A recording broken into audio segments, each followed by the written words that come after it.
உலகம் எல்லாம் உண்ணும் போது நாமும் சாப்பிட எண்ணுவோம். உலகமெல்லாம் சிரிக்கும் போது நாமும் புன்னகை சிந்துவோம். யாரும் ஊரென யாரு சொன்னது சொல்லடி,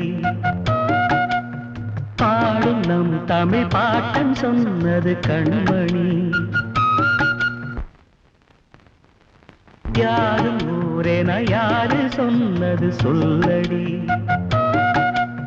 பாடும் நம் தமிழ் பாட்டன் சொன்னது கண்மணி. படிக்கத்தான் பாடலா நினைச்சு பார்த்தோமா, படிச்சத நினைச்சு நாம் நடக்கத்தான். கேட்டுக்கோ ராசாத்தி, தமிழ்நாடாச்சு இந்த நாட்டுக்கு நாமாச்சு. சாதி மல்லி பூச்சரமே சங்கத்தமிழ் பாச்ச